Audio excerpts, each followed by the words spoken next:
Yo, what's cracking? This is Daniel Walton, and this is the show for those who don't believe in limitations. So if you're ready to be better than you were yesterday and hit new levels mentally, physically, financially, or spiritually, it's time to go higher. I like to really just start these off kind of getting a good understanding of your story, where you're at, and what made you choose your particular field of medicine. I mean, there's so many different options that you can choose. What was it that ran through your head to choose specifically what you guys are doing now in the regen and chiropractic space?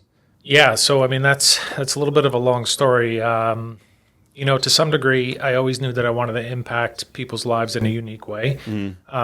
Wanted to impact them a little bit better than I could in the chiropractic space, but really the reason that I went into chiropractic is primarily so that I can learn a more holistic approach to wellness and lifestyle science. I watched my grandparents die of end-stage diabetes, watched, the slow decay of their health over time. They didn't forget to go to their doctor. They never forgot to take their medication. And for 20 years, their health declined, rapidly. As a result of seeing that, I had an interaction with a chiro who really just helped me achieve a certain level of health that no other doctor could. And I knew that that's what I wanted to learn. I wanted to learn mostly the wellness and lifestyle science from a holistic perspective. So I went to chiropractic college, and soon, I realized that, chiropractic wasn't for me. Came out of, school, opened a practice. I did predominantly conservative, therapeutic, traditional chiropractic work. And I just wasn't finding the results to be satisfactory. I wasn't getting the results that I really wanted in terms of changing lives. So I got more into functional medicine. Got a certification, did a whole bunch of study on, really wellness and lifestyle science. I don't really like to call it functional medicine per se, but essentially, helping people achieve health through, nutrition and lifestyle type medicine protocols. I focus predominantly on diabetes for obvious reasons. And, I was seeing amazing results. The way that I found regenerative medicine was sort of by luck. I went to a seminar, and I would, listen to a stem cell scientist talk about how they were helping diabetics with using stem cells. This was probably 16 years ago. Wow. And I was really intrigued, so I just kind of dove in and learned as much as I could. When I came back from that particular seminar, I literally closed. I had 2 practices at the time, closed the doors, integrated medically, and we started doing regenerative medicine from that day forward. That was about 14 and a half, almost 15 years ago. And since then, I've been doing it ever since. So was the moment, that the aha moment in your career that made you choose stem cells? Look, when you boil down what the chiropractic principle is, it's really using the body to heal itself, right? Or putting the body in a position so that it can heal itself by eliminating impediments, whatever those may be, from a physical perspective. And when I learned a bit about what adult stem cells or regenerative medicine can do, I mean, it really was in line with, everything that I wanted to accomplish. And obviously just with my knowledge of, orthopedics from the perspective of improving function and biomechanics and everything that, chiropractic allows me to understand, regenerative medicine just made a lot of sense. Yeah. You know what I mean? Yeah. Yeah. So was there like one particular patient who made you realize chiropractic wasn't quite enough for you? Yeah, the thing about traditional chiropractic, like the adjustment, I'm a firm believer in chiropractic care, and I think from a conservative perspective, especially in orthopedics, we should always start in the conservative model. But what happens is many patients don't do well in the conservative model, and they typically progress into like an interventional pain model, which is driven predominantly by symptom reduction or drugs, right? And for me, employing the resources and tools that can get people back to doing what they love and getting them back to fully functional pain-free is really the most important goal that we have as practitioners, and doing it in a conservative environment. That's the key, without any downside in terms of side effects or risks in terms of, surgeries or procedures like that. Yeah, I've only ever been to, I love going to the chiropractor. I think they're, it's so valuable to have a good chiropractor, but I've only ever been to a chiropractor for pain. Is there any other reason that people go to chiropractors than just pain? There are a wide variety of conditions that respond really well to chiropractic, but predominantly most people go for pain. right? Patients with headaches respond really well.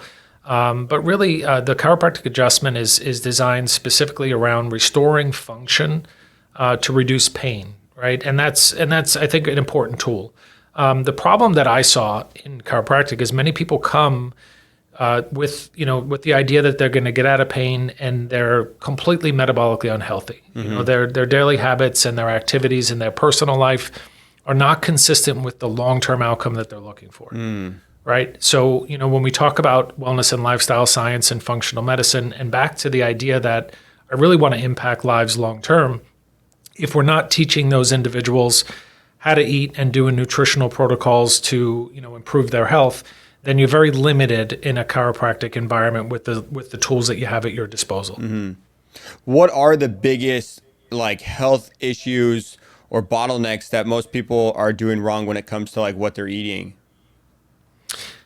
I mean, look, that's for me, metabolic health is an important piece of the puzzle, even in the regenerative space. I talk about this quite a bit.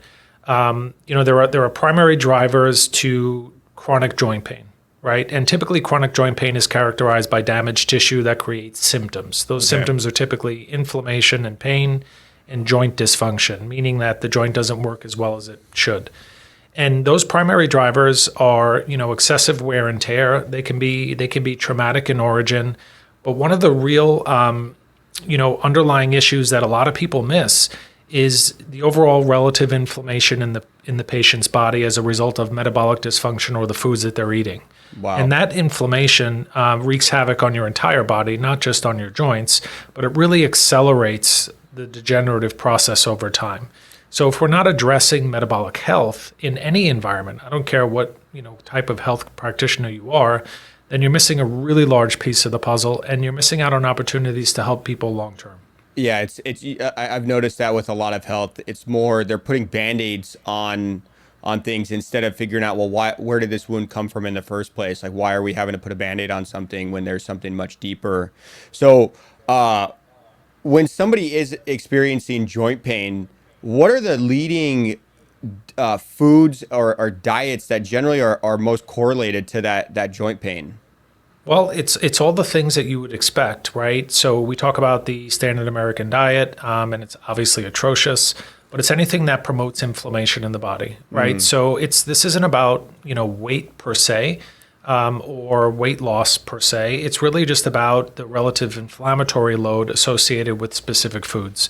Right. So we know that sugar is highly inflammatory. We know that, simple carbohydrates are highly inflammatory. We know that processed food is highly inflammatory because it contains mostly sugar and seed oils as preservatives. So, those are typically the things that, we want to address initially. Yeah. We want to teach them that, look, the things that you're putting in your body, the things that you're exposing your body are causing your body to adapt to those things. And you're creating an inflammatory and metabolic environment that isn't conducive to healing, whether I'm adjusting you or giving you stem cells. Yeah.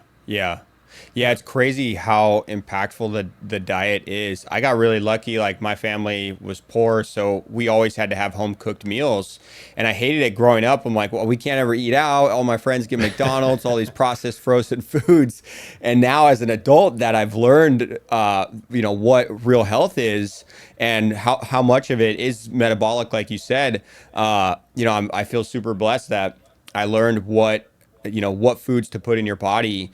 So the standard American diet, high sugar, high processed foods, those are the leading causes in most joint pain that you're experiencing, aside from high impact, high use cases like athletes and traumatizing situations.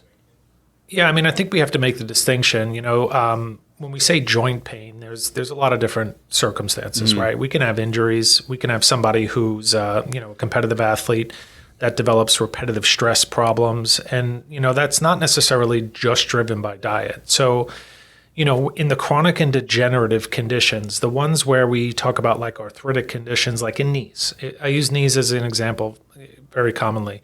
There's a reason why some people develop significant amounts of arthritis in their mid-40s, and some people don't develop it until they hit their 60s or 70s. And success leaves clues. Usually the individuals that develop it very early. Sure, there's some genetic predisposition, but it's mostly driven by the fact that, their internal environment is conducive to tissue degeneration or tissue breakdown. And you couple that with wear and tear, you couple that with, the fact that maybe they're overweight and they're sedentary, and all of those things combine to form this condition, right? So, because of my background in wellness and lifestyle science, and because I understand a holistic approach, you have to take a holistic approach to chronic joint pain. Otherwise, you're missing a big piece of the puzzle. And more importantly, you're not getting the outcomes that you really want. Right. How does weight gain affect joint pain?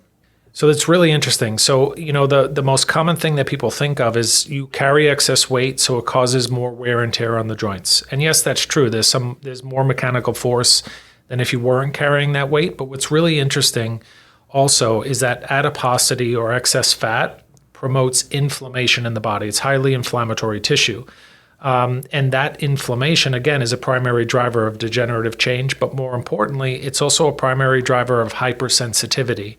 So we know that they experience pain at a higher degree than somebody who doesn't have a lot of adiposity. And what would be considered like excess fat? What's like 10%, 15% body fat? No, I mean, 10% body fat is not bad, right? I think, if we use BMI as a general measure, the general rule is like 25 and up. We're kind of entering a stage where we're getting overweight. And, once we hit 30 to 35, now we're starting to get to the clinically obese stages. Mm-hmm. Yeah, entering a stage, that's one way to frame what's going on in America. I think 75% of the population in America is overweight. Over 50% is obese. We have our health expectancy rate has dropped significantly. I looked it up the other day. I think we're at number 55 in the world for life expectancy. Costa Rica, which is a third world country, is higher on the life expectancy list than America. And I believe our diet and weight problem is one of the leading causes, if not the biggest impact to our decline in health. What other impacts aside from weight are you seeing that can really affect people's joint pain and just overall, vitality and health? Wow, that's a really long conversation, right? I think, look, when we talk about health, and like biohacking and longevity science and all of these things that are really popular are wonderful, and health optimization in the form of hormones and peptides and other things, they're all wonderful. But what we need to do is we need to boil it down to really specifically the simple things that we get to control, which is diet, exercise, and the right mindset. Right. And those three things we get to control. And really that should be the core of any health journey. What I see predominantly, and like you just hit the nail on the head in terms of the overall health of our country, I think our food system is one of the worst in the world. I think it's highly toxic. I think what most people have access to, unfortunately, is, just not doing their body a service, So if we eat clean, if we move often, if we have the right mindset, your body will start adapting towards health. Because that's really what health is, or what sickness is an adaptation to either a chronically stressful environment or an environment that's conducive to producing normal health and physiology, right? So if we look at it from that perspective and we look at it, in that way, which is really powerful, then we're not a victim. We can control the environment that we live in, and then we can achieve the result that would be normal for human beings. We're designed to be healthy. We're not designed to be sick. Right. Yeah. And that's something that I think a lot of people, the mindset is so important. I see it in the medical community. They have a lot of fear-based mindsets, and just as someone who's been navigating the whole healthcare industry the last 8 months, dealing with monodi twins, which are considered high risk, I could see it from like literally every day. The last 2 weeks, we've dealt with no less than 5, sometimes upwards of 15 to 20 different providers, all different types of interactions talking with us.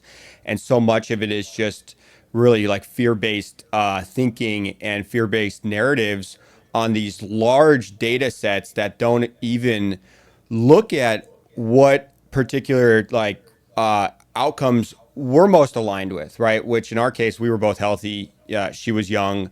And you look at a lot of the data they were unfolding, and so much of the data that they were making these fear-based decisions on was around obese people or women over the age of 40. So I saw firsthand how impactful that can be on the outcome, and it's really important to reframe people with the right mindset. From your experience with these, mindset being one of the biggest impacts to health, what's a reframe that somebody can immediately do that's going to impact their life, to allow them to be more healthy and feel less pain? In terms of reframing belief systems, this is a really big deal. Yes, we've been led to believe that, everything's genetic, and not so much like nowadays, which is wonderful. There's been a big shift, right? Since everybody started learning about epigenetics and the influence of the environment on the human body, I think now it's changing a little bit. But really, the belief system that they're genetically determined to be sick and they're a victim. And I think, traditional medicine, as wonderful as they are with the tools that they have, they've propagated that central dogma for a very long time. It's DNA to RNA to protein, and you don't have a choice, and your body's going to develop this sickness as a result of just being you. And I've talked to thousands of patients over the years, and I'm still floored at how many patients come in and say, I have arthritis. My dad had arthritis, my mom had arthritis, or my aunts and uncles all had arthritis, and they don't realize it's a wear and tear disease. Yeah, there's some genetic predisposition. Some people, develop it at an earlier stage. But you know what? Diabetes has some genetic predisposition too. But if your environment is clean, you never develop it. Yeah. Based on, kind of what you expose your body to. So I think that's really the biggest reframe, is that, no, we're not genetically determined to be sick. We're genetically determined to be healthy. Right. And we're genetically determined to function at a very high level. And the reason that we move away from that is simply because of what we're doing on a regular basis and what our habits dictate our body needs to respond to. Yeah. So what are Does that make sense? What are the best habits that people can immediately implement to start moving in the in that direction of pain-free, longer living, vitality? Yeah, look, it's variable. So, if somebody just initially starts to develop chronic pain in a joint that isn't traumatic in origin, they're in a really good stage of the game, right? They can make changes in order to offset the end stage of the disease. It's a really important time, because they really have two choices. Managing pain with drugs leads them down a road that ultimately ends up at the end stage of the disease. So in the beginning stages of things, then, making changes that include, daily activity, right? So making sure that you're moving. Joints, the way in which joints acquire nutrients, specifically the connective tissues in joints, is through imbibition, and you have to actually pass fluid over the joint through movement on a regular basis. You want to make sure that the joints are stable, so physical therapy and doing the things that are necessary to promote mobility and stability in the joints. But then look, just eating a healthy diet, like eliminating toxic foods. Yeah, that's key. I can't stress that enough. Possibly taking, specific types of supplements. I'm not a proponent for throwing a million supplements at patients, but there are things that move the needle, like collagen peptides, specifically for joints, but also for gut health. These are things that you can implement very easily in an effort to offset, the condition from developing over time or getting worse, Understood. So then, with the people that are actively healthy, they are moving, they are doing all the things, but they still have pain. They might be an ex-athlete or somebody that's just had, a heavy use case of certain movements from their work or whatever it was that they did. How do you help people like that? Yeah, it's an awesome question. So, we're talking about two different populations, right? So the one that we just talked about are, the sedentary patients who are typically metabolically unhealthy that are developing joint pain over time. When it comes to repetitive stress, and that's like a different population, we have trauma, and it comes in two forms. You can get hit by a bus where there's injury to tissue all at once, or you can do things like regularly on a daily basis, that creates small amounts of damage over time. And that's what we call repetitive stress. So for like athletes that do, whether they train or do a specific sport and they develop conditions, that really just represents damage to specific tissue. In general terms, when we talk about chronic joint pain, that's really it. It's damage to tissue, either all at once or over time. In a regenerative model, the difference is we don't just manage the symptom associated with that, we direct our care at the damage itself. And that can come in a wide variety of unique presentations. It can be soft tissue, it can be cartilage in origin, it can be many different things. So once we understand what the target tissue is, then you can develop a plan that's consistent for healing that, and with the understanding that we want to take into account their metabolic health, because we don't care about joints, we care about long-term health, right? Right. And you said you don't just treat the symptom of it, which the symptom, that's the pain that they're feeling. Of course, yeah. Right. Pain and inflammation and joint dysfunction, those are just symptoms. So you've been, you started off in the traditional chiropractic and it wasn't enough. A lot of the treatments, it wasn't just doing what you wanted. You wanted to really transition. I guess, like, how have you saw the transition early on, 15, 16 years ago now, with stem cells? How have other doctors changed their minds when it comes to these stem cell therapies? It's really interesting. In the early days, nobody knew really what it was or anything about it, even though there was a significant amount of literature to support it. Over the years now, it has become widely accepted. 66% of interventional pain or pain practices use at least one form of biologic. Granted, they typically just use PRP, which is kind of a basic tool. But outside of that, now we've been able to implement it in personal injury settings where we've had to develop medical efficacy, and we've gone in front of judges in order to get what's called a Dauber challenge accepted, because the literature now supports the efficacy of what we do on a grand scale using all the tools we have at our disposal. So over time, and that's just happened literally in the last 3 or 4 years. But now it's widely accepted. I mean, regenerative medicine, stem cell therapy, these types of approaches, because there's an abundance of literature and abundance of, information coming from clinical practices, it's just hard to argue with, and it provides a ton of benefit to patients. And now it's entering sort of the zeitgeist with patients because of social media and podcasts and other things, and patients have the ability to educate themselves, where people are actively pursuing it because they see, what they see is they see professional athletes choosing to do this type of therapy, so, and they say to themselves, well, if it's good for them, it's probably good for me. Right. Yeah. What's the biggest wrong idea that doctors have about stem cells in regenerative medicine? Man, there's a couple, right? So first and foremost, when we say the word stem cell, that may bring up, some negative connotations. We have to be clear in the distinction. There are different types of stem cells, right? Embryonic stem cells are not legal in the United States, nor should they be, because they're dangerous. These are adult stem cells, so these are taken from tissue. Now, with that, there was a period of time when, there was a large push using what are called allogeneic products. These are stem cells that come off the shelf, usually from umbilical cord blood or Wharton's jelly.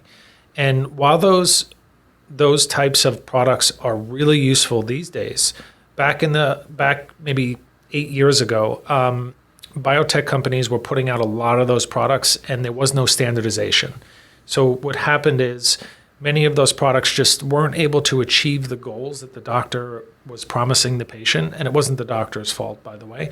They actually believed in that, and as a result, a lot of medical professionals, especially GPs and even orthos, after they saw the patient fail in that environment, they just had the belief that stem cell therapy doesn't work. But we have to understand and compare apples to apples. And realize that what are the best tools and resources for the specific condition. What I do in terms of, not just what I do, but, taking stem cells from the patient in various forms, we have what's called FDA draft guidance. So we've always been able to do that since 2006. And many of those products that come off the shelf, do not have FDA approval, although that is changing here more recently in terms of a new law. But I think there's a negative connotation based on some of that. But I also think it's lack of education. I don't think, orthos don't learn this. The only orthos and neuros that understand regenerative medicine are surgeons that are not recently trained, but are up on most recent protocol because they use regenerative medicine along with surgery to improve the likelihood of recovery and outcome, right? And that's interesting. That's standard care for those two. You said ortho and what was the other one? And like neurosurgeons. Okay. So like if they're doing a 2-level fusion on a lumbar spine, most surgeons who are worth their weight, and this should be the gold standard, it's not. They'll use like some bone marrow aspirate or some PRP in conjunction with that because they want to improve the likelihood of recovery and outcome. Wow. Yeah. Yeah, that's crazy. A lot of the doctors just looking at some of the wrong data or old data. Obviously, I mean, if we let that's a very narrow way of looking at things, one-sided per se. That's like saying, well, because healthcare had previous protocols and they changed their stance on that, we can't trust healthcare at all for anything. Is pretty much what that's saying. Now with the mainstream success, like you said, it's been on podcasts, stem cells, all this health craze is just blowing up.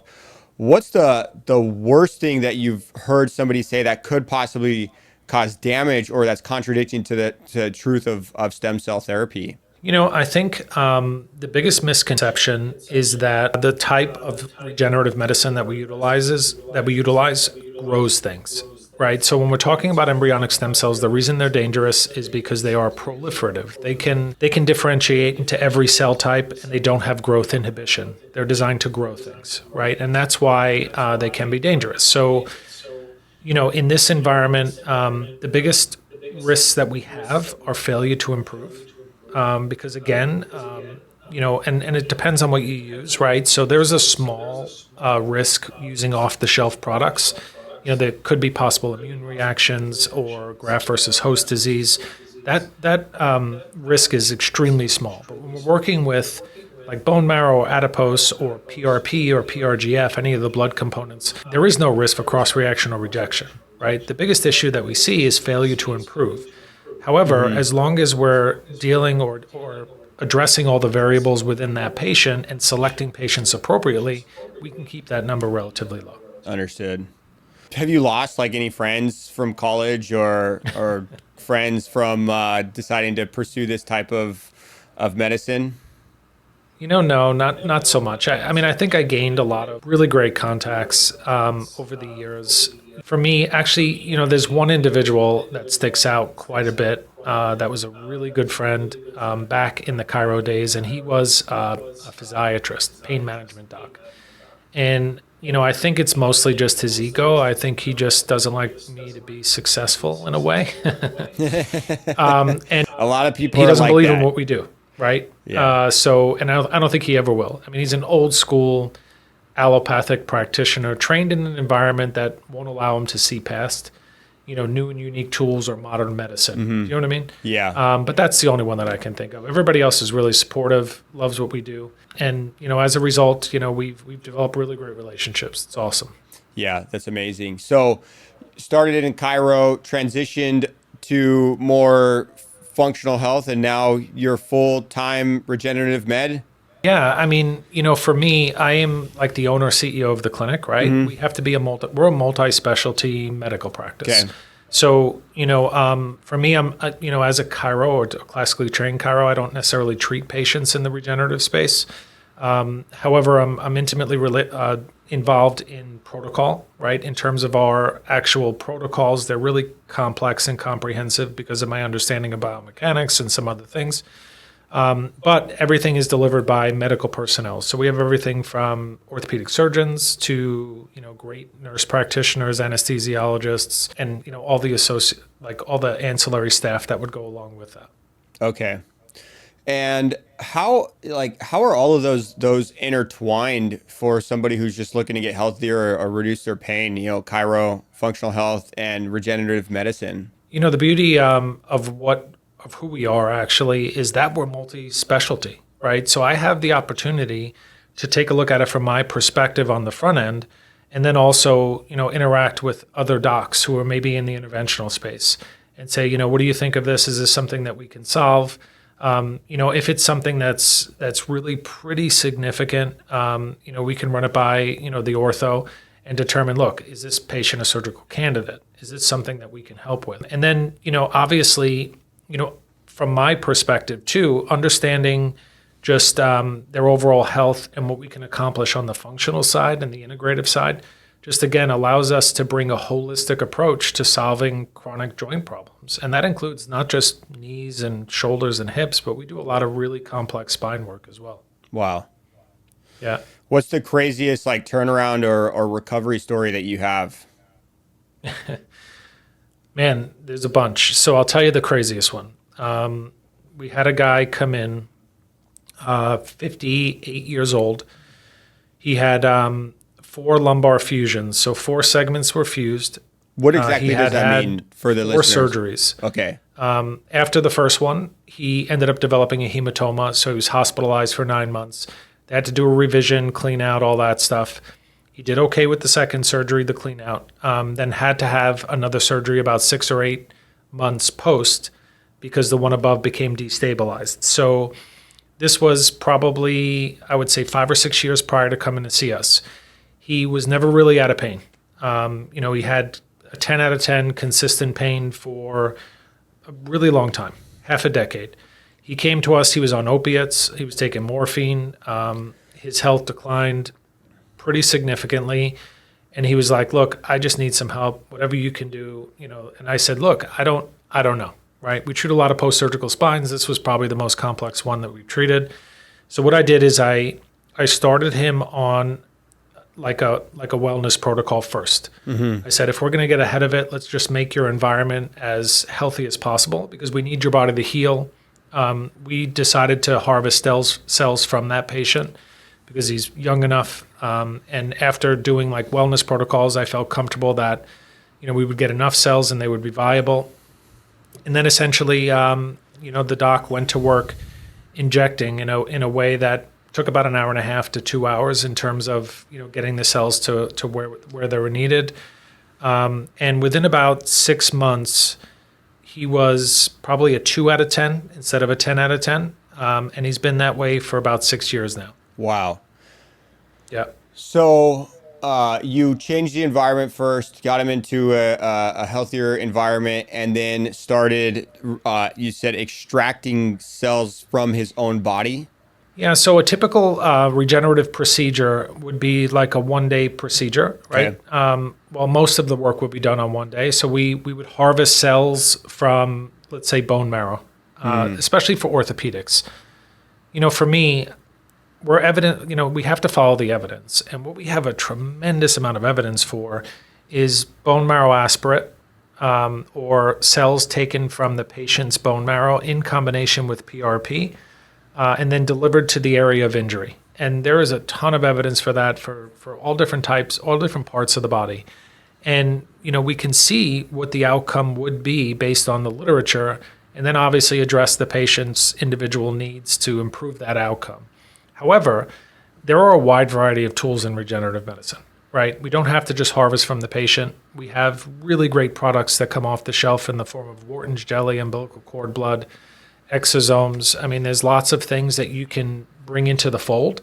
And for us, it's really just about having as many tools as we possibly can because everybody presents a little bit different. There are different variable issues that may prevent, one person from improving with a specific product as opposed to another, right? Mm-hmm. So we have to take all of those things into account in order to help as many people as possible. Wow.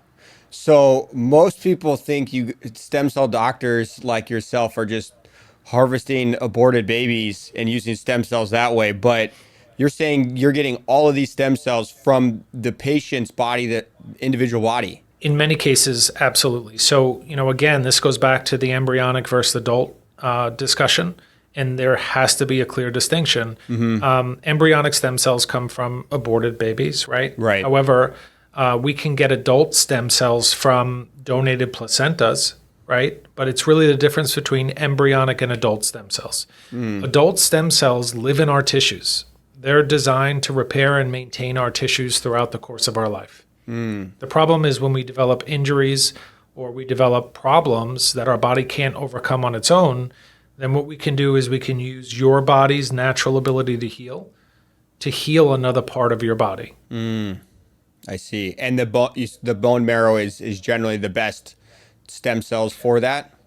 Well, I think it depends, right? So it depends on the target tissue. If we're talking about orthopedics, in my opinion, bone marrow produces far greater results than anything else that we've used. And we have to make a distinction. So what I consider to be a good result would be a great long-term outcome, right? I'm talking 5, 6, 7, 8, as long as we possibly can to return that patient in years, right? Return that patient to pain-free, fully functional. And in order to do that, in many cases, you have to heal dense connective tissue.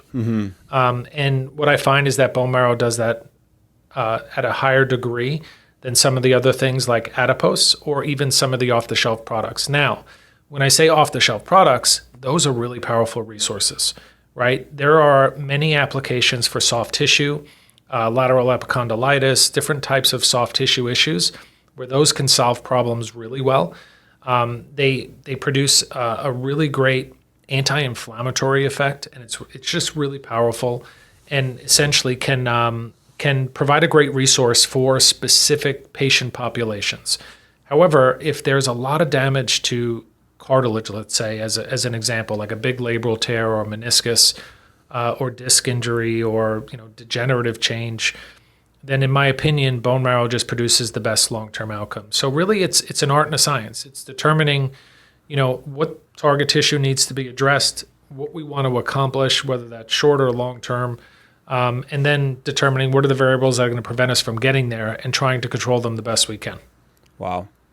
And then with these patients, you said they're I believe with the specific guy who had, or the patient that had the 4 back surgeries and was in a 10 out of 10 pain wise. With that patient, you said they were within age of using their own cells. What is that age range generally that you're seeing for somebody to be able to tap into their own stem cell? And again, there is no specific delineation, right? Our first choice for orthopedics would be to harvest bone marrow. However, if the patient is above 75 and metabolically unhealthy, and metabolic health really plays a role. So really the primary issue is as we age, and one of the hallmarks of aging is what we call stem cell fatigue, but also cellular senescence. That's where cells in our body are living, but they're not functional. And these are hallmarks of aging, along with like mitochondrial dysfunction, glucose dysregulation, all of the things that create the aging situation in our body. So what we have to understand is it's not always a number, because like, for example, we treated an 85-year-old woman who was extremely healthy for her age, and we chose to harvest bone marrow in that patient. She had a really great response. The other side of that, or the flip side of that, would be a 50-year-old who's type 2 diabetic, insulin dependent, and has severe arthritis. Well, we're not going to use their cells. Their cells are going to be relatively incompetent. And the number of actual cells that we'll be able to achieve, which is a really big piece of the puzzle. The amount of cells, the total nucleated cell count is really important. The literature tells us that. What we know from the science is total nucleated cell count makes a difference. And when we're harvesting from the patient, we may not be able to achieve the numbers that we need. Understood. So to answer your question, there isn't a specific number, but the range I would say is right around 70 to 75-ish. But also in younger populations, it just depends on how they present. Wow. That's much older than I expected. I've heard rumors that like 40 or older, you're pretty much past the limit. Is that just for PRP? No, so PRP is useful for forever, in my opinion.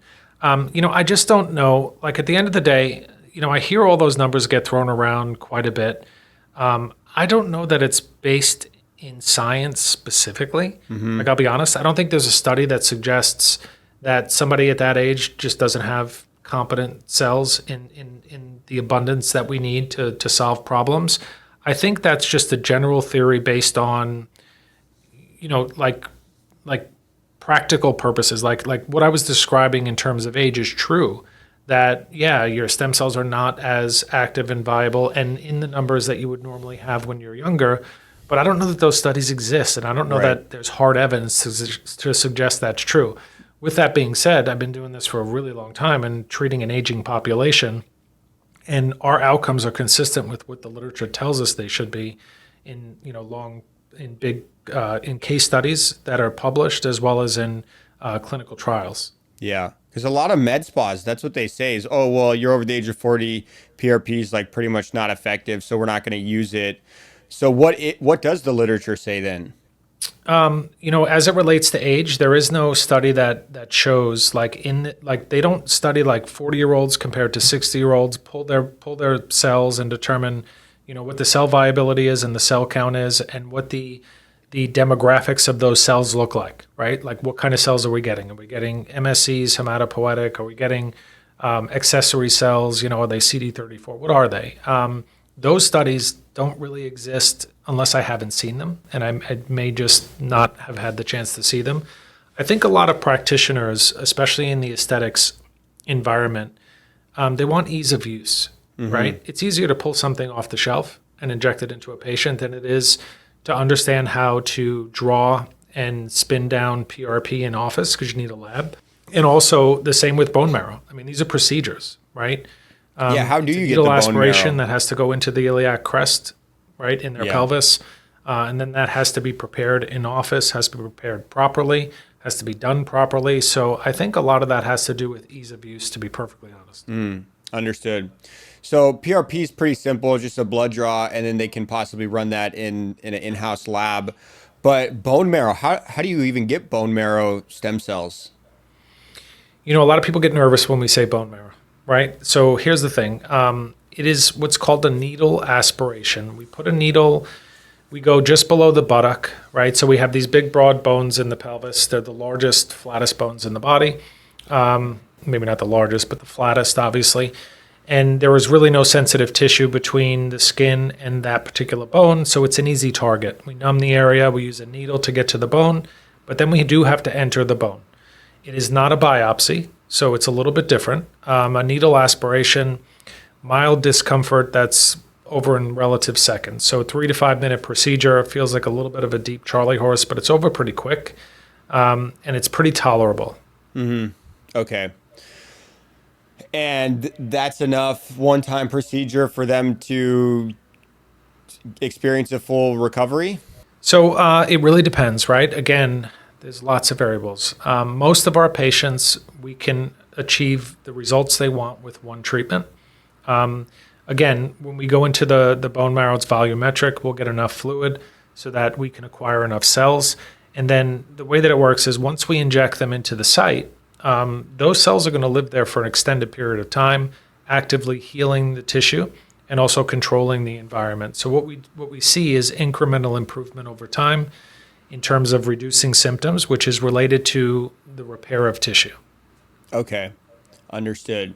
So walk me through like the step-by-step process. Somebody comes in, they've got a knee that's just in chronic pain. What is the step-by-step process when they come to see somebody like yourself or come into your guys' clinic? Well, I mean, obviously, we're going to have to learn a little bit about their medical history. We want to understand how the condition developed. We want to understand the severity of the condition, so diagnostics are really important. And once we have a clear picture of the environment, which is the patient, right, and what they're dealing with metabolically, we need to have a whole health history. And we understand the joint itself, the target tissue that needs to be addressed, then essentially what we'll do is we'll recommend a treatment plan that fits their goals, right? And that's part of it. When I consult with patients, I really just ask them, what is it that you'd like to accomplish? You know what I mean? And once we kind of outline what it is that they'd like to accomplish, and if we can possibly achieve that, then we'll lay out a treatment plan that's necessary to get them there. Understood. The regenerative component of what we do is typically a one-day procedure, but it is common that we may need to do some booster injections post It really just depends, again, on how they present. And booster injections are typically blood-based. So we don't usually have to pull bone marrow more than once. Okay. And then if, they decide stem cells is right for me, I've had knee pain, they've done the analysis. What's the step-by-step process for somebody to get stem cells with you and put that into like a knee that's experiencing pain consistently? Yeah, I mean, so basically we send them out for labs. We pick a procedure date, send them out for labs. On the day of the procedure, it's about, like for a knee, it's about a 40-minute office visit. They come in, we numb the area, we go in and do the bone marrow aspirate, we pull some blood so that we can prepare the PRP in the bone marrow. And then essentially once we have those products, ultrasound guided into whichever joint is affected. If it's a knee, really very straightforward. Shoulder, obviously also straightforward. If it's a spine, it's a little bit different. We use video fluoroscopy, and those procedures can take a little bit longer, an hour and a half to possibly 2 hours, depending on how much work we have to do. But then they go home and resume normal activities immediately following. So there really is no downtime. We're not cutting things out. Wow. We're doing basically a transplant. Right. It's really that's the most important thing that I try to instill in patients is all we're really doing is there are tissues in your body that don't have the capacity to heal because they lack blood supply and they lack the basic components that are necessary to heal it, which are the cells. What we're doing is we're going and getting blood components and cells, and we're placing them in direct contact with that damaged tissue and letting them do the work for us. Wow. So what, like for a knee, what is the normal ticket on stem cells for a knee? So again, it'll depend on what we have to use. Mm-hmm. If it's off the shelf, it's right around $6,000. Okay. If it's a bone marrow procedure, it's $6,900. Okay. So let's just say like $6,000 to $7,000 roughly for a single knee, or is that for both knees? For a single knee, but again, like if we're doing two knees or two joints at the same time, we only charge another extra $1,000. Okay, so roughly like $6,000 to $8,000, somebody can come in and see some pretty significant improvements, possibly even like full recovery from what they're experiencing, and they would have virtually zero downtime. How much downtime would they have if they did like a knee surgery and something like that? It varies based on the patient, but it's significant. Yeah. There's a lot of recovery time from a knee replacement. Right. There's even more recovery time from a shoulder replacement. What I tell patients is that's not the issue. The issue isn't the recovery time, right? The issue is the relative risk if it doesn't work, mm-hmm. and the relative risk with an invasive procedure.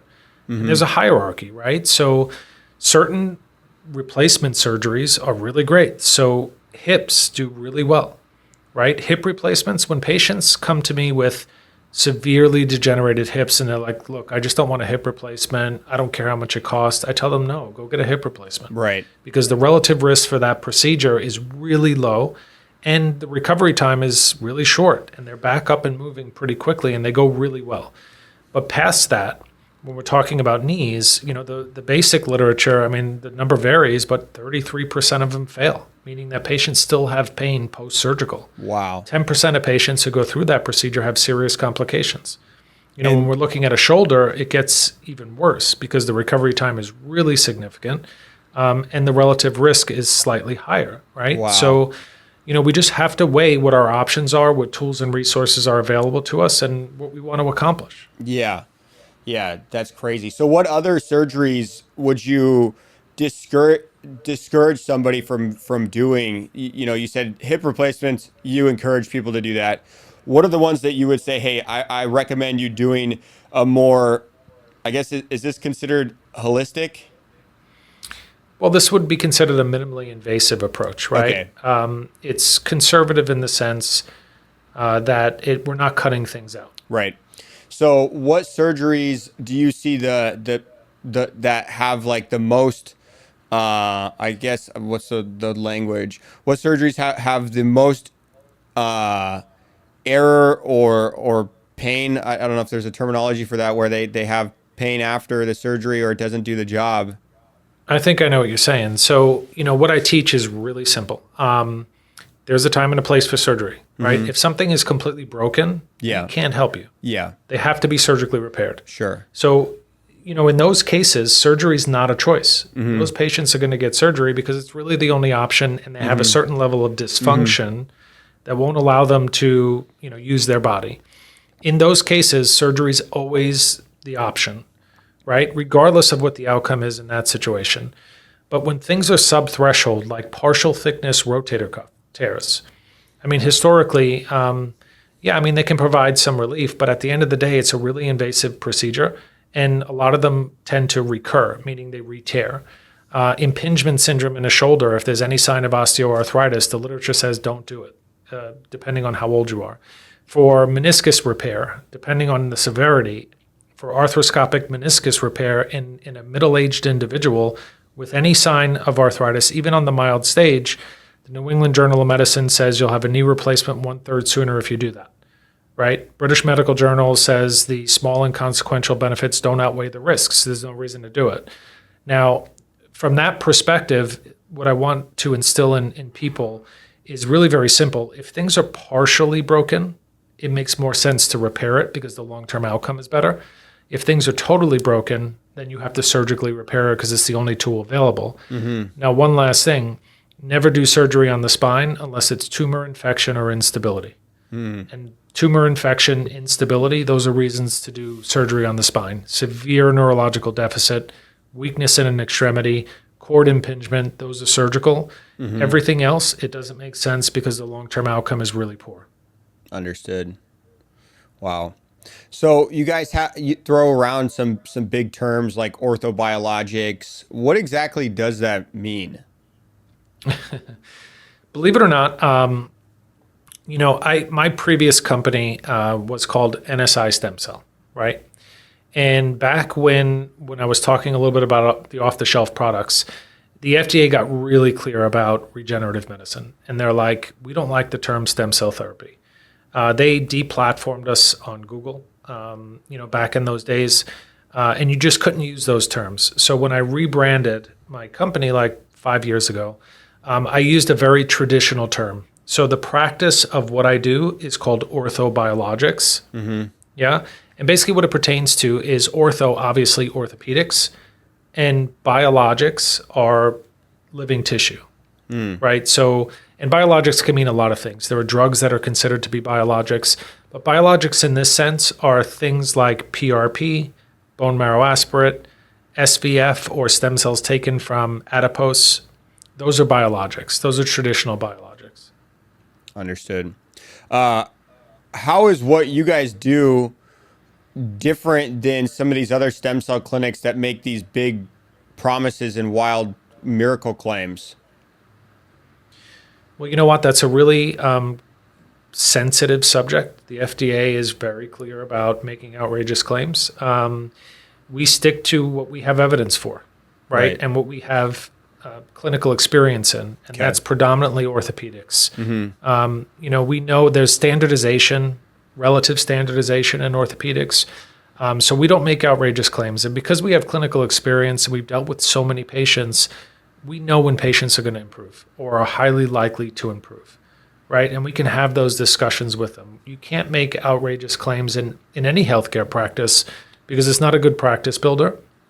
And what I usually tell patients is, look, this is not magic, right? A stem cell isn't going to cure your Alzheimer's disease. We don't have evidence for that. It's not going to cure your autoimmune disease. It's not going to do X, Y, and Z because they aren't magic. They are simple biological tools that have the ability to do specific things. And the most powerful thing that they do is heal and regenerate tissue. They do some other things. They can regulate immune function. They can regulate the inflammatory process. And there are useful cases for using some of these products in those circumstances. But at the end of the day, from an orthopedics perspective, we kind of know what we can and can't accomplish. Right. Yeah, you guys have developed your own proprietary system, the Meta 3 method. What exactly is that? So Meta is metabolic. There are three things that we have to address. We have to address the metabolic health of the patient. We have to address the functional deficit that kind of led to the issue, the biomechanical problems, and we have to address the damaged tissue. And we do that with various tools. If we do all three of those things, we can just improve the outcome long term. So, one of the things in terms of protocol and the delivery of regenerative medicine, let's say to a spine, for example, there isn't one pain-sensitive tissue in a spine. Most orthos, traditional orthos, God bless them, they're wonderful people. They have a myopic view of things, right? They see a disc herniation and they focus on the disc herniation. When in fact, there are many pain-sensitive tissues in a spine that can be creating the symptomatic presentation for that patient. Maybe they have really severe low back pain with a disc herniation, but they don't have leg pain. We can't cut that disc out and expect the patient to do better. So what we have to do is address it from a more global approach or comprehensive approach where we're healing as much tissue as we possibly can. Mm-hmm. Mm-hmm. Yeah. So our protocols for spine are really complex. The same is true for like shoulders, for example. Shoulder is the most muscular joint in the body. You have two joints. One is the primary mover, the glenohumeral joint. You got all kinds of structures. You got cartilage surfaces. You got labrum. You got 5 rotator cuff muscles. You got big primary movers. All of them have to be addressed because the pain isn't just coming from the one small tear that they have in the rotator cuff. It's coming from many things, right? So when we have a deep understanding of form and function, this is as a chiro, obviously this is my wheelhouse, then we can then, again, take a holistic or global approach to the joint itself, but then also to the patient so that we get the best outcome. What are the main reasons people are coming to you? The main reasons currently are orthopedic, right? Okay. So chronic joint pain predominantly. What are the main joints that they come to you for? Do you have a specialty in joints that you treat? We do shoulders. I would say knees are probably, I would say it's a toss-up between knees and spines. Okay. And then shoulders. Okay. Those are the 3 most common. And, we have a doc who's certified in a procedure called disc seal, which is really amazing. In line with everything that we're describing, it's a little bit different in the sense that we're using a different biologic. It's called fibrin. And we're able to actually seal disc herniations with a needle as opposed to going in and cutting the disc herniation out. It's outpatient. We're not removing tissue. We're repairing tissue. And the clinical outcomes so far have been really good. We had a competitive triathlete start competing 3 weeks post procedure. She had multiple disc herniations. She did really well. Yeah, everyone's heard the saying, "You are what you eat." How does diet affect some of these outcomes that your patients are seeing? Really simple. We want to control inflammation. That's the key. So imagine that our primary objective, like you have a broken down house, right? And our objective is to gather construction workers and raw materials. And then we have to bring them to the house so that they can repair it. What if the house is on fire? They're not going to be able to do the job they need to do. Right. Right. So dealing with the inflammatory or the systemic and chronic inflammatory process is a really big piece of the puzzle. So every patient that we see gets an anti-inflammatory diet. Some have to be completely perfect because they have other issues. Some, their general recommendations, what I would tell anybody who's listening to this is we get one opportunity to heal your body, right? You don't have to be perfect for the rest of your life. You don't have to be a monk. You don't have to be a vegan. If you want to be a vegan, you can choose to do that, of course. But what we need to do is control the environment so that we get the maximum amount of healing within the time frame that would be necessary to promote the outcome that you want.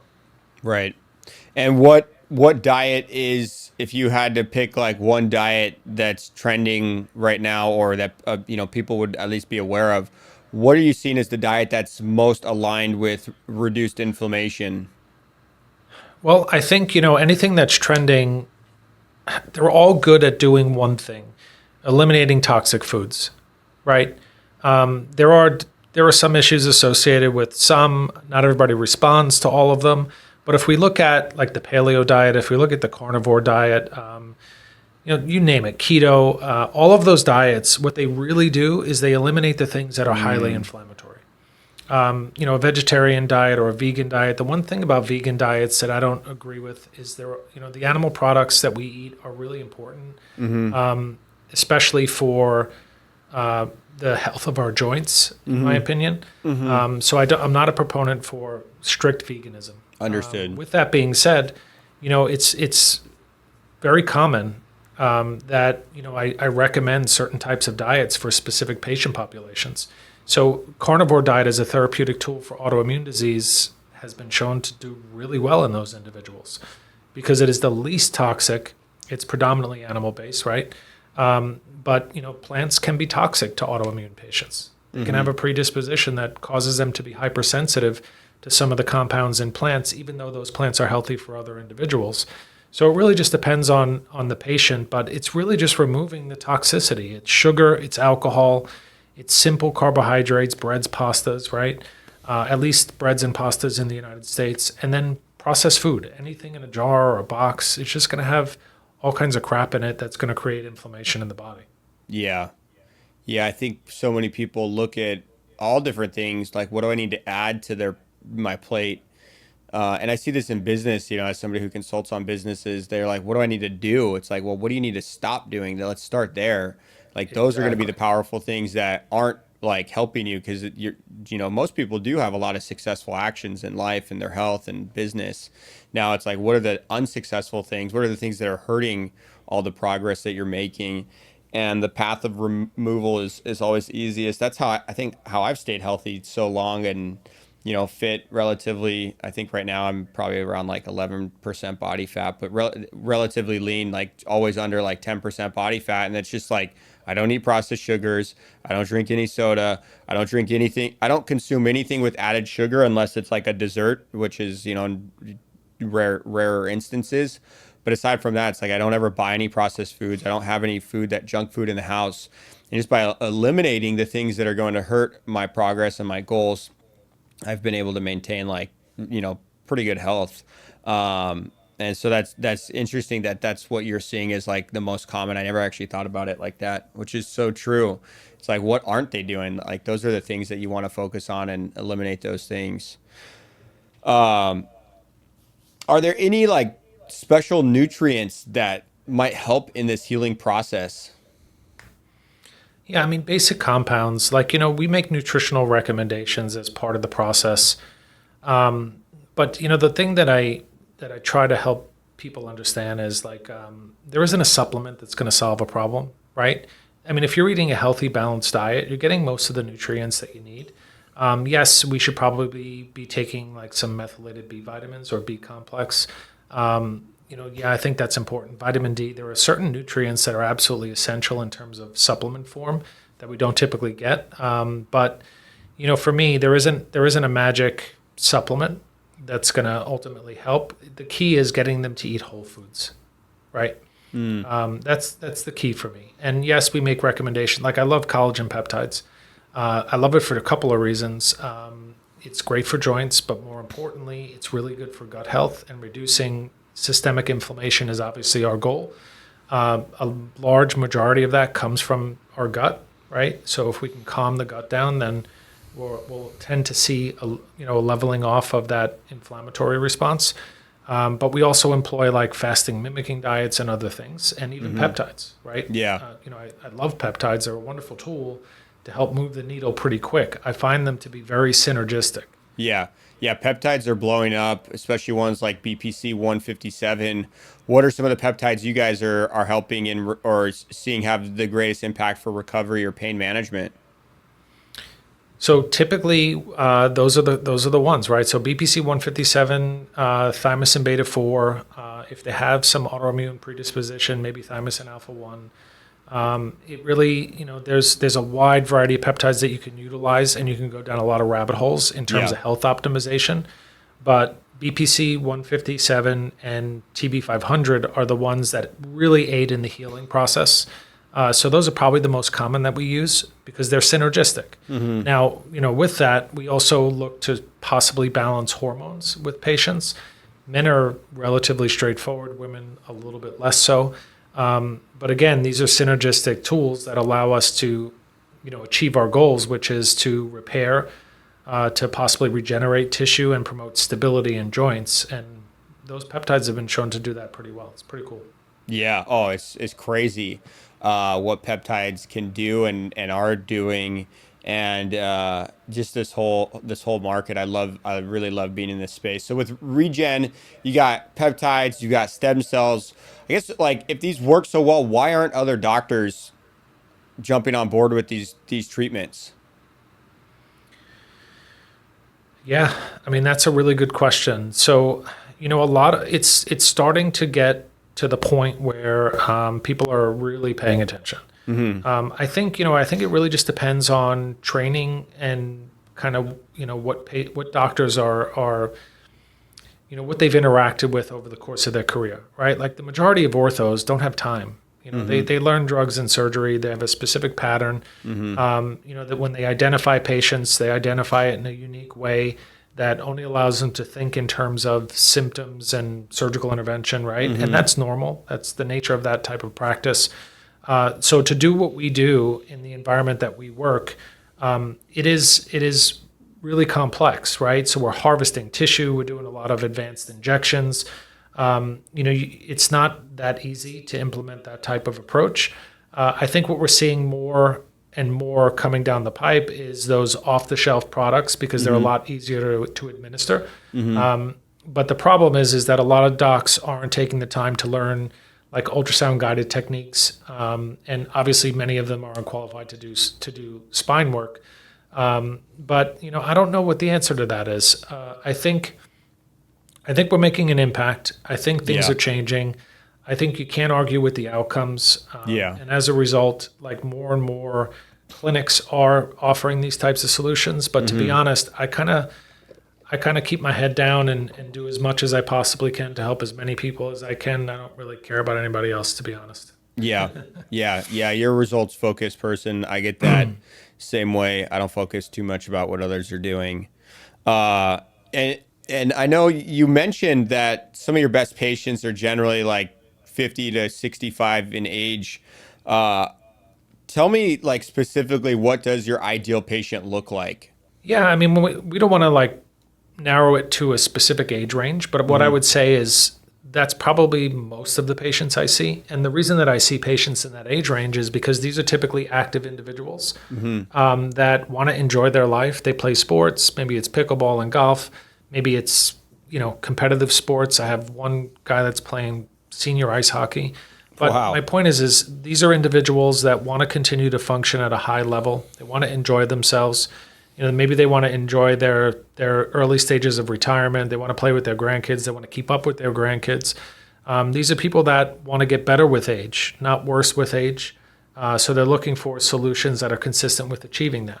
Yeah. Now that doesn't downplay the patients. We see a large amount of patients who are well educated, who when they develop a condition recognize that they should solve that problem, right? And they come to see us.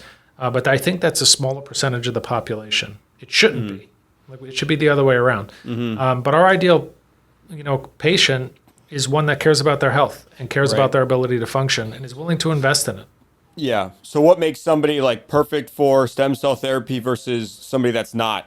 Again, there is no perfect model from a clinical perspective. We really just have to do an evaluation. I would not want to preclude anyone from coming in, but what I would tell them is, look, if you're an insulin-dependent diabetic and you're 50, 60 pounds overweight and you're expecting us to solve your problem, it's probably not likely. If in those circumstances, and those are difficult, we don't ever want to turn people away, but we have to call it the way we see it. I'm not taking anybody's money unless I know that I have a really high likelihood to achieve their goals. Understood. Outside of that, anyone with active cancer, right? So that's a clear contraindication. Pregnant women, we can't treat those. But anyone with an active cancer isn't somebody that we would generally treat. Not because there's any risk to developing cancer with your own cells, and the literature is pretty clear on that. There's just liability and risks associated with having that kind of condition, right? Sure. I mean, how do you guys help somebody who comes in saying nothing works on me? Well, usually what I try to explain to that patient is when people have that mindset, what I find most common is that they just feel like nothing works on them because they're working in the same environment over and over and over and over. they're working with short-term tools, and those short-term tools wear off, and the condition typically worsens over time. So what happens is they'll go in for, well, they'll get some physical therapy. That doesn't solve the problem. They'll get a cortisone injection. That doesn't solve the problem. Maybe they get a gel injection. That only solves the problem for a short period of time, but then it wears off over time, and then they enter the end stage of the condition, and now they have pain all day, every day, and they can't function. And when they come in, they're like, look, nothing works on me. And I tell them, it's because you're working in the same model. You're looking for long-term solutions with a short-term tool, right? And those tools aren't designed for that. They've done their job up until this point, but you're in the position that you're in because you're continuing to work in that model.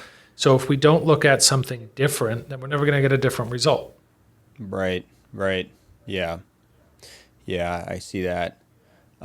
You said the biggest problem isn't the money, it's the belief. Can you explain that more? Yeah, I think, look, if everyone believed 100% that they're going to get a positive outcome, would it matter how much it costs? If the problem's big enough, right? So if there's a big enough pain point, if it's affecting your life, if it's keeping you from doing the things that you love and enjoy, right? Pain is a really big motivator. If you're tired of being in pain, then you knew that there was a resource that 100% of the time would work no matter what. You would just figure it out, right? You would figure out, because there's lots of options for financing. We can make it really affordable. It's not completely out of range for the majority of the people that come to see us. We have in-house financing. We do everything we possibly can. Hardships, we can do all kinds of stuff if the patient is motivated. So it really is just a belief that, okay, well, I don't want to invest in this if I don't think it's going to work. And I think that goes back to that previous situation where they failed so many times, where people give them promise, and unfortunately they're not getting the outcome they want. So they don't believe in the next therapy, let's say, Yeah. I mean, how do you help somebody or convince somebody who's been let down by traditional doctors for so long? Well, it starts with education. I help them understand the nature of the condition. I do the best that I can to make that distinction between models, and this is what the traditional model has to offer, and this is the expected outcome, and here's what we can do. And then really, it's just a matter of, trying to show them testimonials, case studies, literature, everything we possibly can to help them make a better decision. Sometimes that doesn't work. Right. It's hard to get past certain belief systems, but that's okay, because eventually, if they're motivated and they're still looking for a solution down the road, maybe they come back at a later date. Yeah. And you said numbers generally $6,000 to $8,000 is a typical treatment. Insurance doesn't cost these, so these aren't exactly like super affordable. How can somebody even justify that? Well, I think it's really about the value that we can bring. Think about living, the majority of your life pain-free, fully functional as a result of getting one intervention. Yeah. What is that really worth? Right. For the individual who has chronic knee pain, osteoarthritis, the cost for managing that condition over time is well into the $125,000 range. And this is documented, right? In terms of copays for physical therapy, copays for doctor, lost production because you're not as functional as you need to be. The cost for having a chronic and degenerative condition is extremely high. Right. So it's relative. You know what I mean? So, now, in terms of like a price point, we can make that affordable in terms of payments, and most patients choose to do that. So it's not, it's not that they have to write a check day one. We can offer them financing to make it a little bit easier. So it sounds more like it's not like what's the cost. It's more of what's the cost of not solving this problem.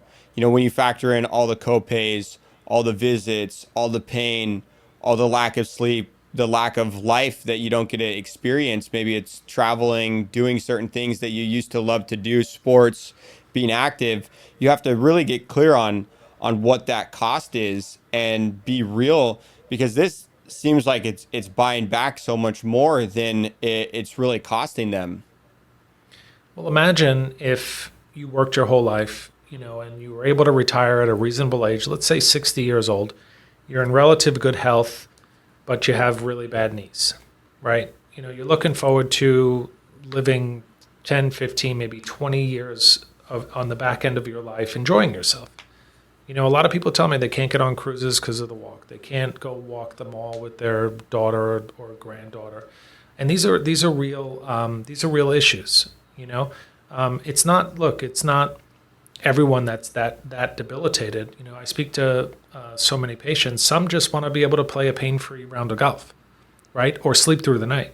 There's varying degrees of what is meaningful for each individual patient. We're not promising that we can solve everybody's problems, but at the end of the day, if we qualify them appropriately and we manage variables, there's a really high likelihood that they're going to do really well. Yeah. You said that a lot of patients back in the early days did get lied to. Is that still going on today? Yeah. So what's interesting is there is a lot of clinics that make claims about treating very complex conditions. They talk about stem cells as a magic cure, and they're not. Look, they can do some wonderful things in the body, but at the end of the day, there's still a lot of that going on, believe it or not. Mm-hmm. Even with clinics outside the country, there's some really great ones. I send patients to them often when it's necessary, but a lot of that still exists. So one of the things, there was a recent issue in Georgia where there was a regenerative medicine clinic that was sued and had to give back like $5 million. Just recently, it was posted for making outrageous claims and promising cures for advanced conditions, again, like Alzheimer's, Parkinson's, things like that, ALS, and think about that, telling a patient that you can cure their ALS with this magic solution. That's crazy. And getting them to pay you $10,000. Wow. Right? That's criminal, and that's a problem. Yeah, major. Wow, that's crazy. That's crazy. I've known personally some people that have gone through I didn't know the people that were experiencing ALS personally, but I was close with their very close friends and family, and man, that's insane that people do that. How can someone trust you versus those fake stem cell clinics? I think what you really have to do is just, I guess, do your research. What environment do they work in? What is the nature of the medical providers that they have? How long have they been in business? Is there longevity in their practice? Do they have a lot of good clinical outcomes?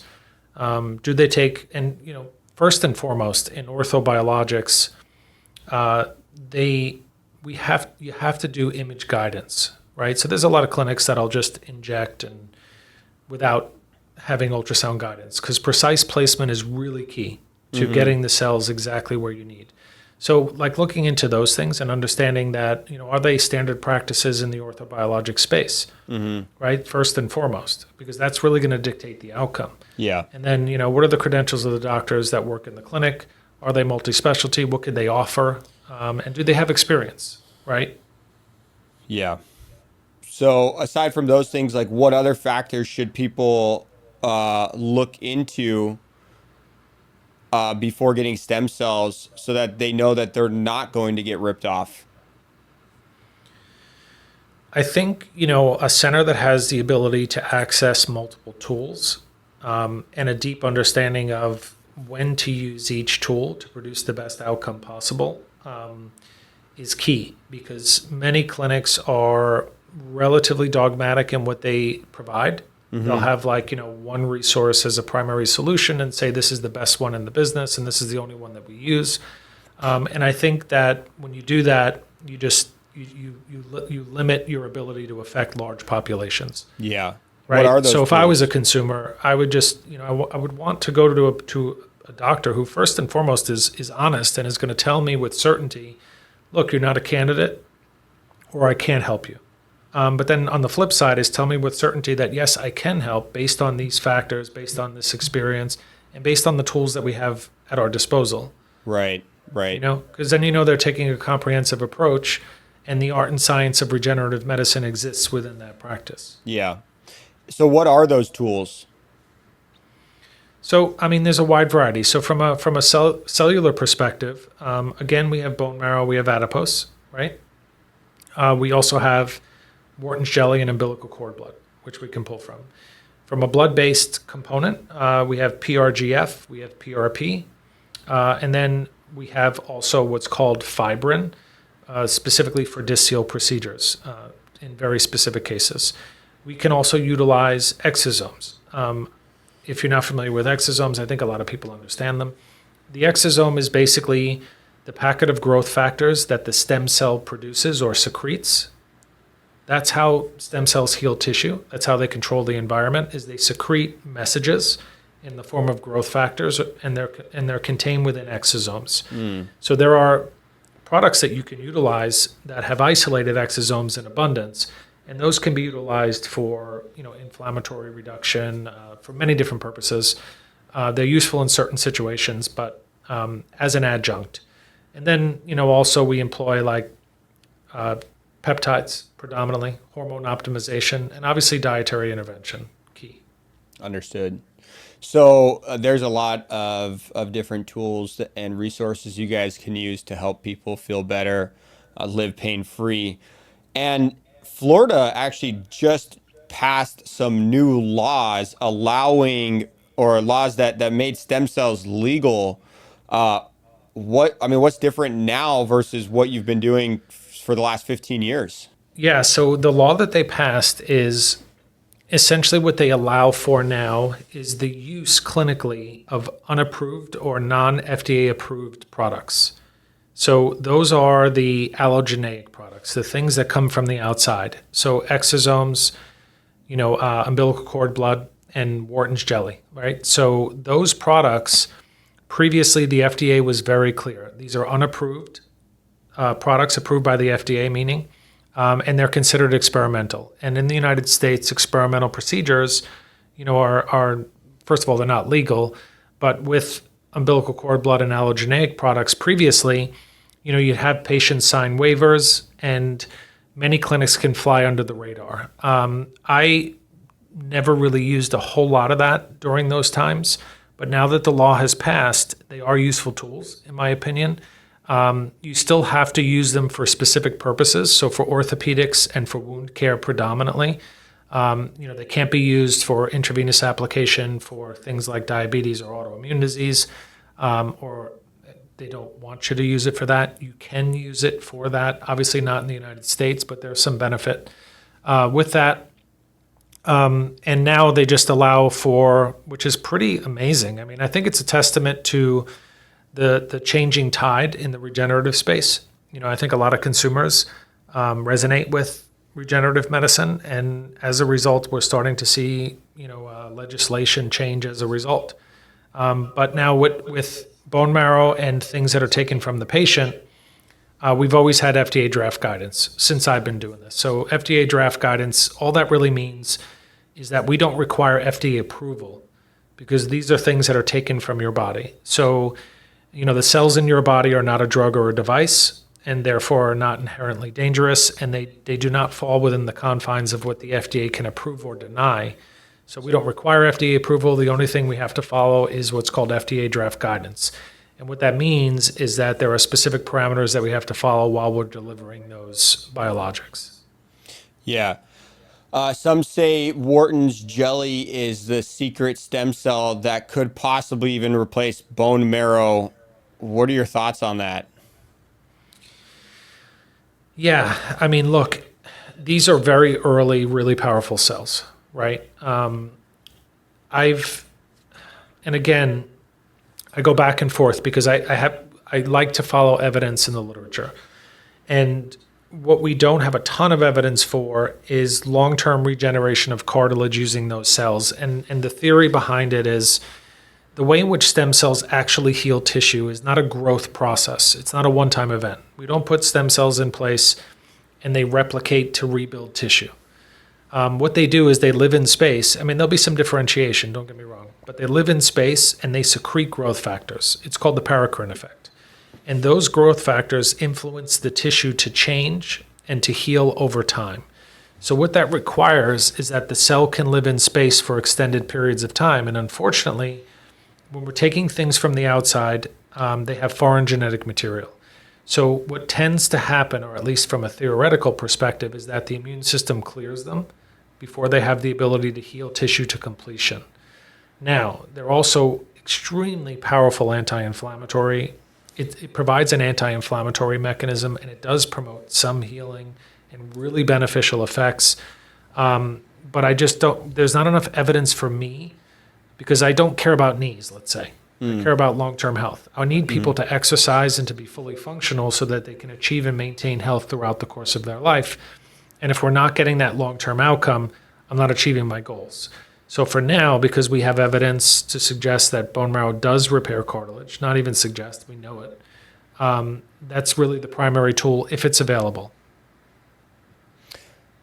Understood. So then, are stem cells actually coming from abortion clinics?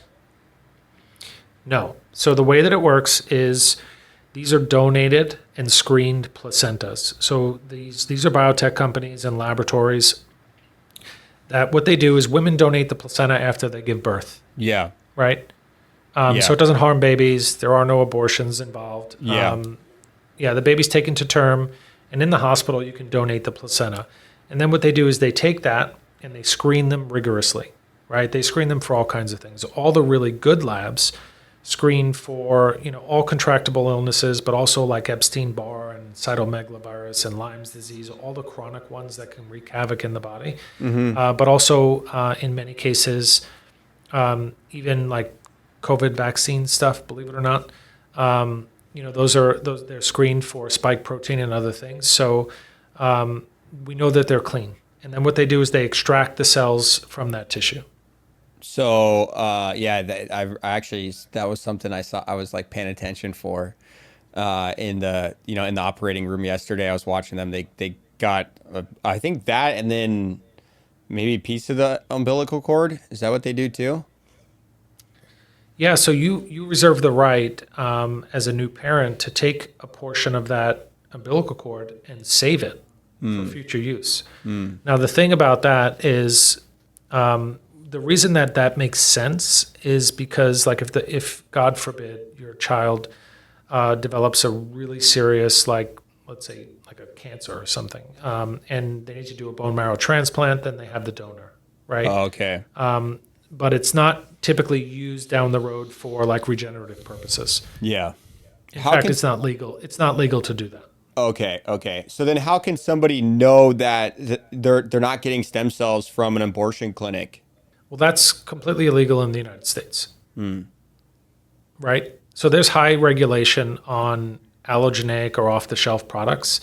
However, there's not a whole lot of standardization, So early on, when those products came into the market, they came in with a vengeance. I mean, everybody in every clinic that had the ability to offer them and put up Facebook ads, right, was doing umbilical cord blood products. So, we weren't in that market initially. So we were obviously needed to take a look at those things. So we had a flow cytometry lab over at USF, and we bought all of the major ones and we brought them over to the flow lab. And we're like, okay, look, just tell us what this is. Tell us what the cell counts look like. Tell us what the relative distribution between cell types. Give us an idea of viability. Like, we just want to understand, whether this is a superior product to what we're currently doing. And believe it or not, there was 10 samples, only one had living cells. Now that was back then, right? Wow. Nowadays, it's very different. Nowadays, there are really amazing products that come from reputable places. But again, it's just a different resource, and we have to understand that it's one tool. It's not the most ideal tool for every individual. Right. Okay. Yeah, I mean, some people, they say stem cell treatment is just fake medicine. What do you say to that? Yeah, it's funny, as a chiropractor, we hear that quite often, don't we? I think just, they're uneducated. They don't understand, what it is that we're actually doing. Yeah. And where that comes from, you never really could tell.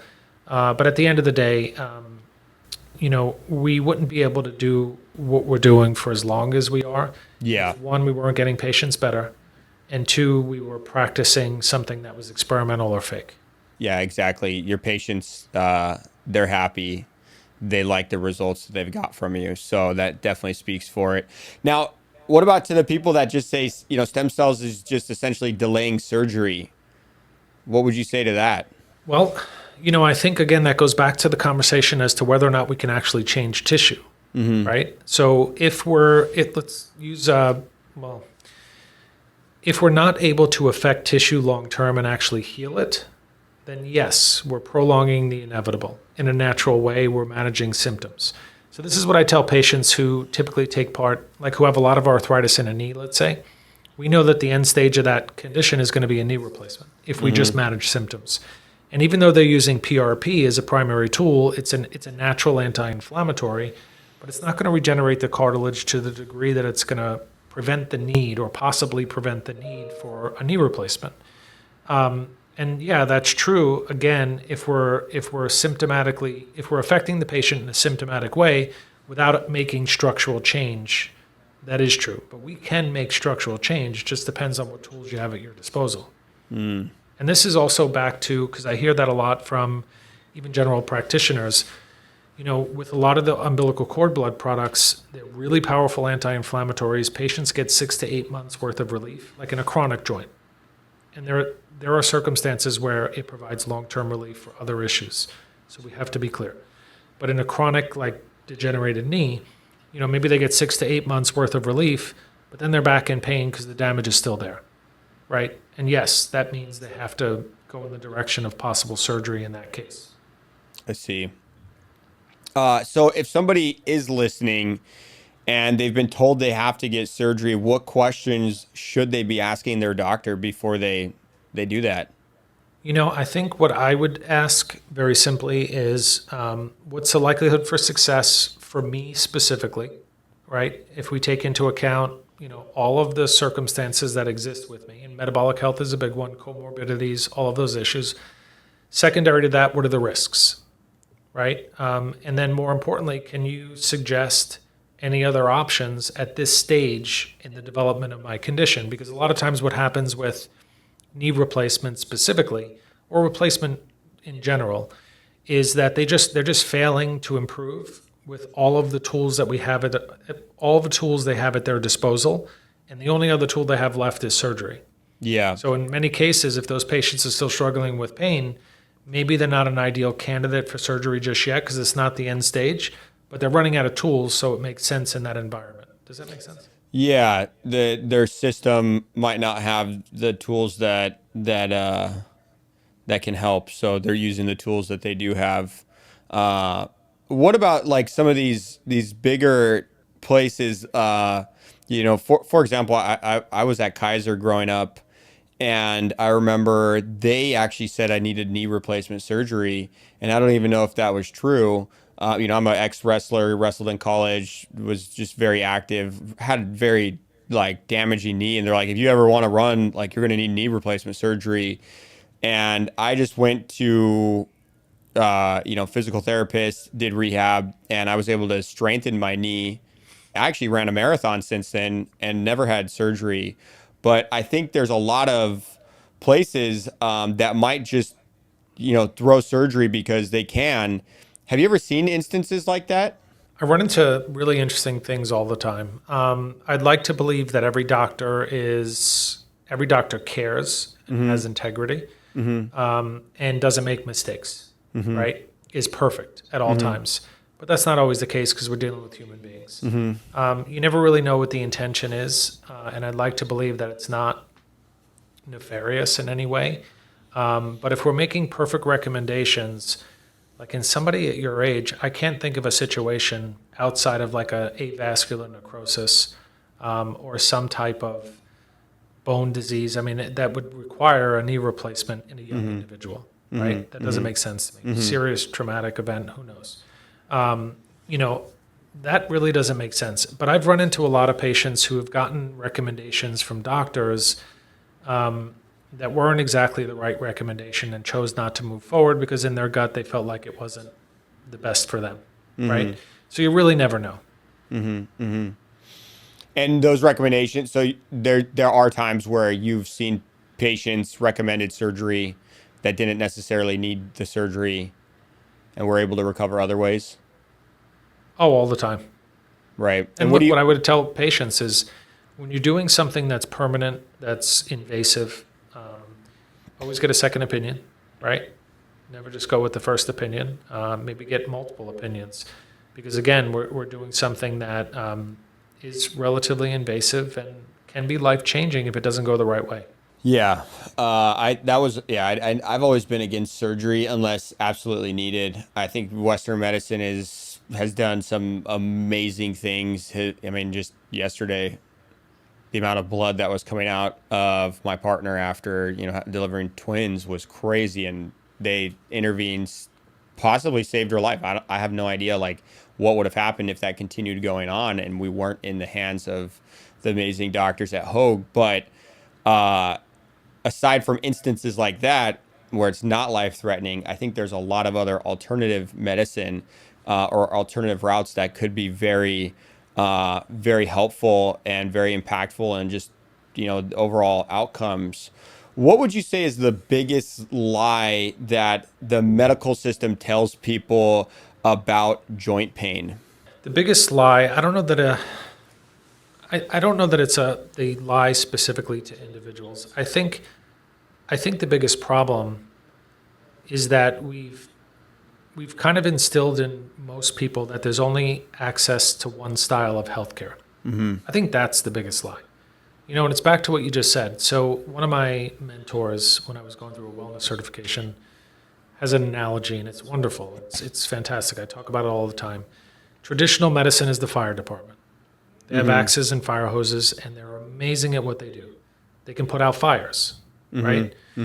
Axes and fire hoses are analogous to drugs and surgery.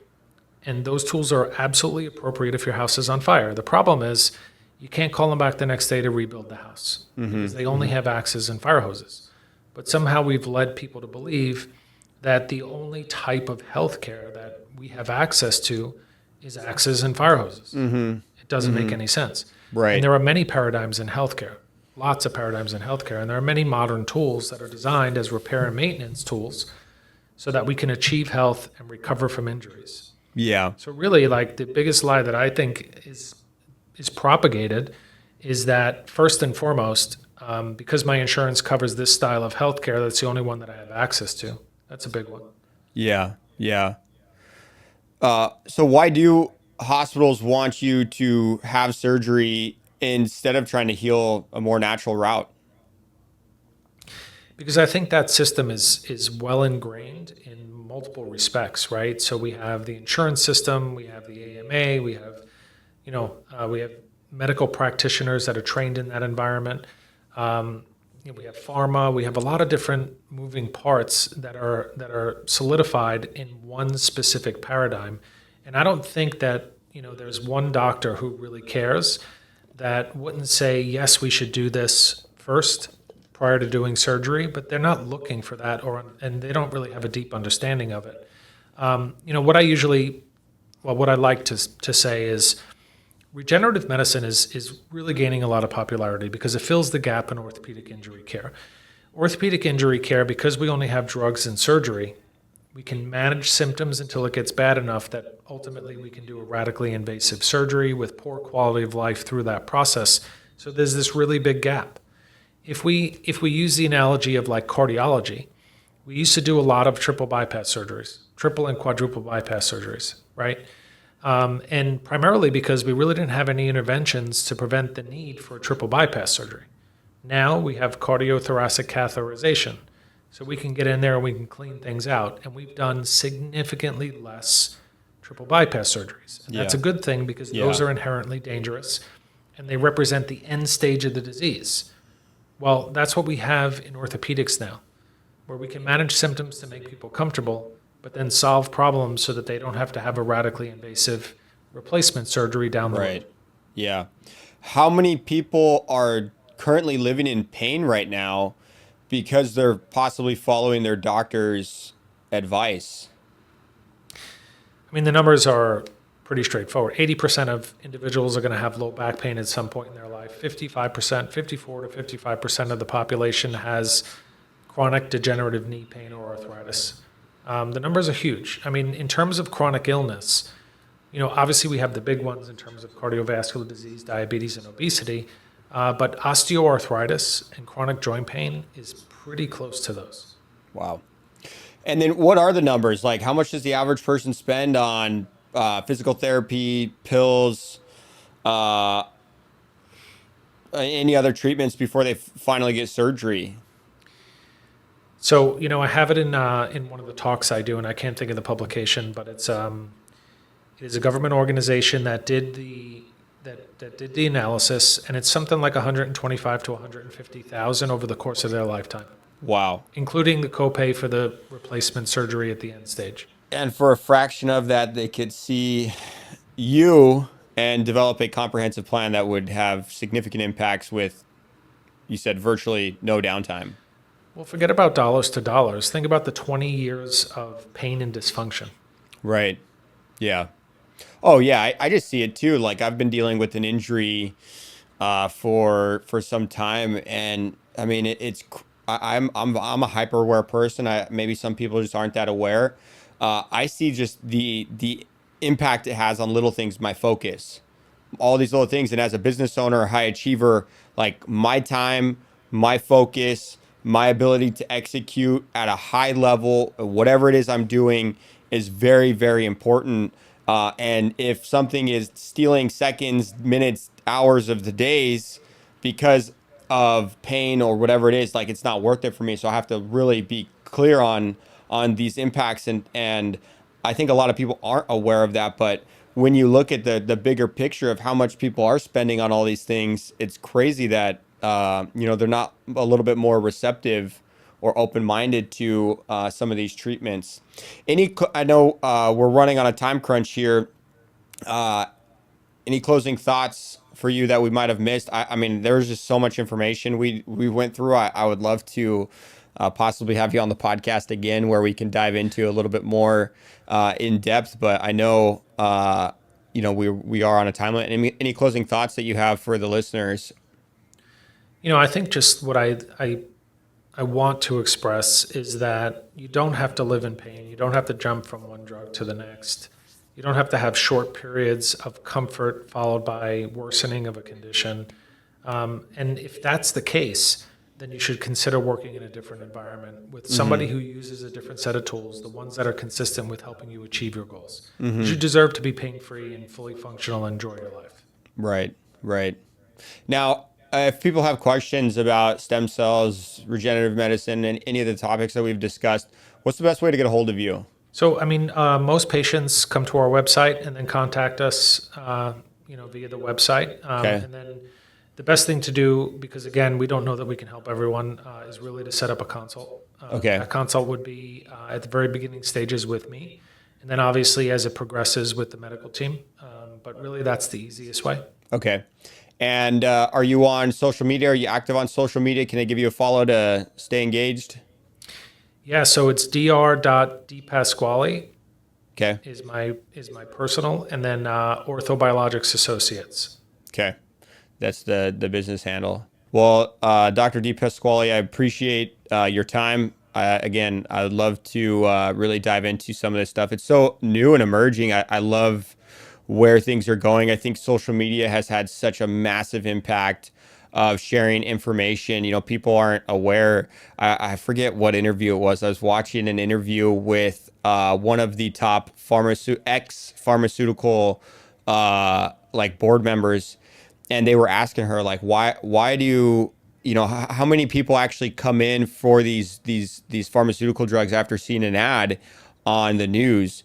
And what she said was, almost none. We don't run ads on the news to get people to come in. We run ads on the news to control narratives so that nobody can talk bad about us. Because when we're spending billions of dollars in advertising, you're not allowed to speak bad against us, or you're going to lose that paycheck, which is huge, right? If my client said that was spending all this money with me was like, hey, I don't want you to talk about these things.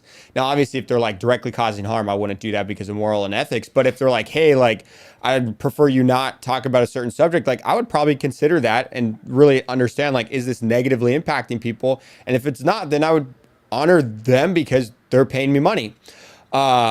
And once I realized that, it all made sense as to why for so long so much of this information has been suppressed, because the news, which is controlled by these pharmaceutical companies spending billions, has been able to control the narrative. Now social media is just really exploding so much information. People like yourself are, coming on podcasts and just speaking the truth and really setting, the record straight on this. So we appreciate you coming on. It was great diving in, learning a little bit more about your business, just the whole landscape of this. And I look forward to working with you and helping you guys heal more people. Yeah, I appreciate it very much.